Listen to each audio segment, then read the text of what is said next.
dong mungkin sekarang kabarnya seperti apa, bagaimana? Kabarnya sehat, sekarang udah sehat.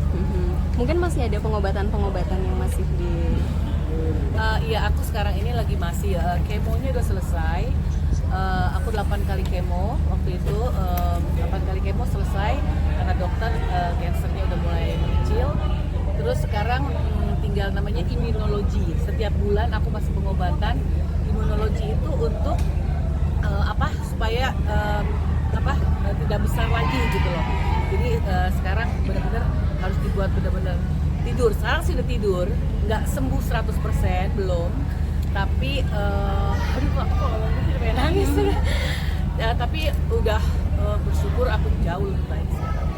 Tapi mungkin ada hal-hal yang dipantang nggak sih jadinya dengan Ngomongin sakit jadi pengen nangis. Yang dipantang sih nggak ada sih, cuma dokter bilang aku nggak boleh stres, aku harus banyak istirahat, paling nggak 1 hari aku harus tidur 2 jam gitu. Jadi badan aku sekarang ya udah mulai olahraga. Aku bersyukur sekarang aku udah balik lagi olahraga, tapi olahraganya pun udah harus yang nggak boleh yang terlalu misalkan terlalu berat gitu loh. Jadi sekarang olahraganya mesti yang relax, nggak terlalu berat, pokoknya nggak boleh terlalu capek. menerapkan pola hidup? Berapa kali kemo sih? Aku kemo 8 kali. Jadi setelah kemo 8 kali, dokter bilang udah nggak bisa dikemo lagi karena udah kansernya udah tidur gitu ya. Istilah katanya tuh tidur udah kanser aku tuh udah sebesar handphone segini ya di belakang tuh, sekarang udah jadi kecil gitu. Sekarang udah nggak bisa dikemo lagi, tapi sekarang namanya imunologi supaya dia nggak ada kan orang udah selesai udah sembuh toto bisa kambuh lagi. Banyak yang kejadian seperti itu. Jadi aku sekarang tetap dipantau sama dokter. Setiap bulan aku imunologi, sama aku harus melakukan namanya PET scan. PET scan tuh terus dilihat per 3 bulan. 3 bulan aku PET scan, jadi ambil darah, tetap di ya tetap berobat sampai sekarang. Biasanya kan kalau Kira apa sih Mbak yang bikin lu jadi sempat sedih? Nggak tahu kalau lagi ngomongin sakit gitu ya aku suka sampai nangis aja gitu. Aku sangat bersyukur sampai sekarang aku udah bisa ada di sini. Aku udah ada sekarang begini, itu karena pertolongan Tuhan gitu ya. Soalnya banyak sekali orang yang cancer stadium 4, apalagi paru-paru stadium 4. Aku denger gitu waktu aku lagi berobat waktu itu, dokter, aku tanya dokter yang orang yang itu, Pak, gimana dokter? Oh, dia udah meninggal. Ada beberapa orang yang kemo bareng aku meninggal gitu. Jadi aku sampai sekarang tetap banyak bersyukur, mengucap syukur sama Tuhan. Aku ada sampai saat ini karena kebaikan Tuhan. menjalani pola hidup sehatnya mungkin sekarang Sebenarnya aku pola hidup sehat dari dulu. Aku pola hidup sehat, aku suka olahraga, aku tidur cukup, aku makan bagus gitu ya. Cuma ini juga bagus juga untuk masyarakat yang belum ngerti, cancer itu kata dokter dari genetik. Jadi kita tuh sebaiknya periksa darah untuk namanya cancer marker. Kalau kita punya keluarga yang misalkan orang tua kita atau paman kita yang ada riwayat sakit cancer, sebaiknya kalian periksa darah cancer marker. Karena aku nggak tahu waktu itu kalau keluarga aku banyak yang cancer. Jadi aku tuh nggak pernah periksa cancer markernya. Padahal setiap bulan aku selalu melakukan namanya general check up. Jadi aku tuh ya, aku bersyukur semua aku nggak ada masalah. Aku nggak darah tinggi, aku nggak ada kolesterol, semua aku sehat. Pas aku dicek cancer markernya, ternyata aku udah cancer stadium 4. biasanya kan orang dengan cancer stadium 4 itu banyak mengalami perubahan pada fisik gitu. Yeah. Mbak Kiki sendiri mungkin mengalami itu enggak atau? Kata orang kalau udah cancer ya, apalagi kemo itu menderita sekali, banyak yang bilang begitu. Aku menderitanya tuh misalkan rambut pasti putus-putus, bisa botak gitu ya, terus kurus, terus banyak sekali ya yang aku dengar yang menderitanya seperti apa. Tapi aku bersyukur aku tidak seperti apa yang orang bilang menderitanya seperti apa. Jadi aku benar-benar ngerasa aku dikasih pencobaan, tapi juga Tuhan kasih aku banyak pertolongan gitu ya. Aku diberi kemudahan, aku juga nggak terlalu yang semenderita apa orang bilang penyakit cancer seperti itu. Jadi membatasi kegiatan juga nggak? Betul, aku nggak boleh. Ya, yang penting aku nggak boleh terlalu capek. Misalkan kalau siang gitu ya, aku harus tidur gitu, tidur 1 jam 2 jam tuh harus istirahat. Jadi badannya tuh kalau olahraga pun nggak boleh. Aku kan dulu suka olahraga 1 hari 2 kali, misalkan body pump yang berat terus sama spinning misalkan yang berat sama berat. Nah sekarang badan aku nggak boleh stres, jadi aku misalkan olahraga yang yoga, yang apa ya, yang nggak boleh badannya tuh stres gitu. Berarti banyak menolak tawaran-tawaran syuting juga. Iya aku sih memang nggak, udah sekarang tidur pun udah jam 10, jam 11 aku udah tidur. Jadi aku nggak begadang, aku orangnya nggak usah begadang. Syuting sekarang paling kalau ada kayak talk show begini aku syuting, kalau nggak talk show aku nggak.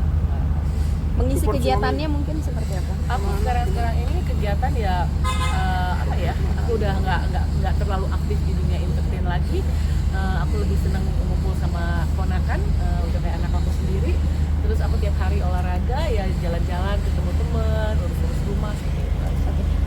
Dengan usia yang saat ini masih fashionable nih, Mbak Kiki, mungkin ada nggak sih tips dan triknya gitu untuk masih terlihat cantik hingga saat ini? Ya apa ya? Yang penting positive thinking, terus harus tidur juga cukup ya, tidur cukup. Olahraga itu aku sangat setuju dengan olahraga tuh memang kita bikin kita lebih apa ya, lebih kelihatan ya sehat, terus juga lebih percaya diri. Dengan olahraga banyak sekali manfaat olahraga. Yang dikonsumsi. Support dari orang sekitar seperti apa?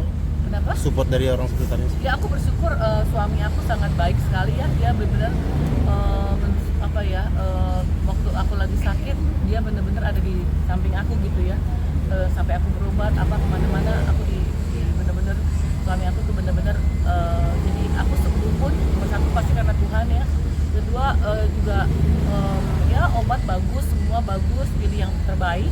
Tapi juga harus ada apa ya, apalagi kalau orang lagi ada masalah sakit cancer gitu, apa ya, perlu banget, penting banget ada orang yang sebelah kita tuh yang mensupport, yang menguatkan. Jadi aku selalu bilang aku berjuang cancer nggak sendiri gitu, aku berjuang juga karena suami aku selalu ada di sisi aku gitu. Dia juga yang banyak nyari apa untuk searching dokternya di mana, obatnya apa. Sempat menjalani ke luar negeri. Sempet apa nggak sih berobat di luar negeri juga? Waktu pertama kali aku gini, aku berobatnya memang nggak diambilnya di Indonesia, di Singapura waktu itu. Waktu itu lagi masih apa ya, masih COVID tuh lagi tinggi-tingginya, jadi kita harus karantin. Aku sempat di karantin juga waktu aku di Singapura bulan Desember tahun lalu, itu masih karantin ya. Aku berobatnya di Singapura. Kemo pertama aku di Singapura, terus aku juga di namanya radiasi. Di radiasi aku 6 kali. Radiasi itu seperti apa? Cancer yang besar sebesar handphone itu dikecilin gitu. Aku diradiasi di Singapura. Tapi karena nggak mau terlalu lama, aku nggak mau tinggal di Singapura 6 bulan, terlalu mahal ya di sana ya. Nah, aku balik ke Indonesia, tapi obatnya dari Singapura, aku kemo di rumah. Tapi sempat nggak sih kayak ikut sama teman-teman lain yang mungkin bersama yayasan kanker, kan banyak sekali. Enggak, aku belum bikin seperti itu. Tapi memang udah habis banyak ya. Ya uang udah bisa dicari lagi ya. Udah sekarang aja udah mengucap syukur banget dikasih sehat lagi. Itu hal yang harus disyukuri. Uang mau hilang apa nggak apa-apa deh. Yang penting bisa sehat gitu. Next projectnya mungkin akan seperti apa Mbak Kiki? Next projectnya apa ya? Aku nggak ada apa sih. Pokoknya sekarang aku mau berbuat baik aja dengan usia aku yang udah tidak muda lagi. Harus lebih dekat lagi sama pencipta dan Tuhan. Terus terus dengan keluarga lebih dekat lagi. Udah positive thinking aja. Mbak Kiki, apakah benar memang sampai menjual villa untuk biaya pengobatan? Enggak juga. Jangan gitu, suami aku marah loh. Iya, maksudnya gini, ya bersyukur uang untuk berobat pun sudah Tuhan sediakan gitu ya. Ada, pokoknya nomor 1 sehat dulu. Kalau udah sehat, uang bisa dicari. Kalau kayak gini tuh jadi penting nggak sih sama yang namanya asuransi mungkin? Asuransi aku nggak ada asuransi, jadi semua aku berobat kemarin biaya semua sendiri, nggak ada asuransi. Tapi katanya obat yang aku pakai ini pun kalau asuransi nggak akan cover. Asuransi nggak akan cover obat-obat yang aku pakai untuk kemo, karena kemo kan beda-beda. Obatnya ada beda-beda lah obatnya. Tapi jadi kayak sekarang prepare budget juga nggak sih untuk, karena pengobatan ini kan masih terus berjalan. Sekarang masih terus berjalan, tapi aku nggak mau nyebutin angka, misalnya kayaknya nggak enak gitu. Sampai sekarang ya cukup lumayan, cukup mahal. Terus tiap bulan masih berobat itu ya lumayan mahal. Itu sebulan sekali berarti ke Singapura Sebulan atau? sekali, nggak di Jakarta. Oke, di Jakarta. Di apa seperti kemo juga di infus setiap bulan. Tapi itu harus cek darah dulu, semuanya sehat, nggak ada kolesterol, nggak ada darah tinggi, nggak ada penyakit baru bisa melakukan itu.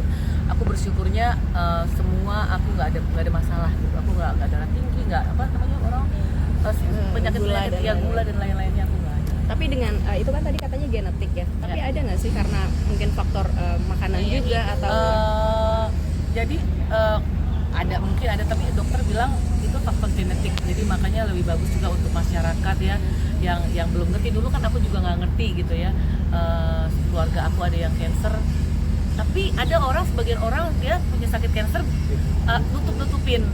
Mungkin ada sebagian orang kayak itu aib, malu ngomongnya gitu ya.